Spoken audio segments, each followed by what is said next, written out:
سوقها رخيص. سوقها رخيص، سوقها هذا ادانا 7 الا 1 شلن. دلوقتي احنا في الصين عايزين نفك دولارات، وال 50 دولار بمصري عاملين 2425. فتعالوا نشوفها هنفكها بكام يومين، وكمان هنفكها بكام مصري. هل العمله بتاعتنا مسمعه ولا مش مسمعه؟ هو ده اللي هيفك لي الدولارات. على كام يا اسحاق؟ 6 وربع. اسحاق ده هيديني 6 كمان، مش 6 وربع. كام يا باشا؟ بلاش كادو. كادو؟ ولما تنزل مصر هتدوم لي كادو؟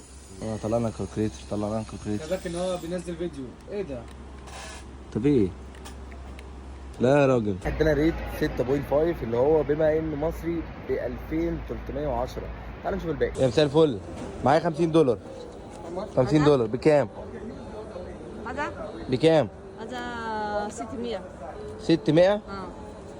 لا ده كده على 6، ده كده اقل. هذا 50. لا ده اسحاق ادانا اكتر مني. اسحاق ادانا نفس السعر. واحد ورقة 50 اوكي ما في مشكلة. ماشي، لا ما فيهاش مشكلة دي برضو. الريت بيقل قل 100 جنيه. واحد ادانا 100 ازيد، تانية ادتنا اقل 100. احي 50 دولار. هنشوف ده بقى. ايوه ده ادانا نفس الريت. لا 7، اديله 7. نعم 7. ليه 7؟ ليه؟ انا عايز اريد ان اكل. كبيرة. لا مش كبيرة، ما هي هتتصرف. دولار يوز ايه؟ امريكي. سوقها رخيص. سوقها رخيص، سوقها هذا ادانا 7 الا 1 شلن. اخر كلام.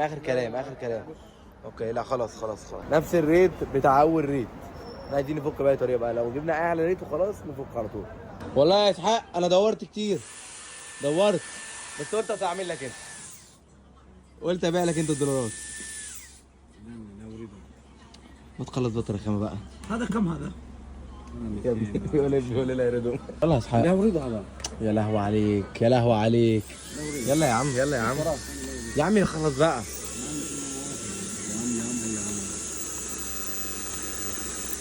خد انجز حالك يا عم، شغال يا عم.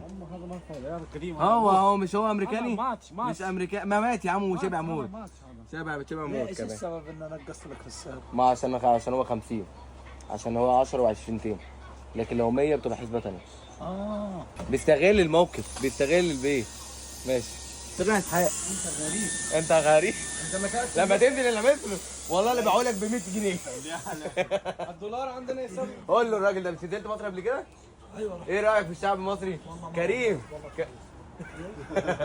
سلام يا اسحاق. تعالوا بقى نشوف ال 330 دول يعملوا ايه في السوبر ماركت.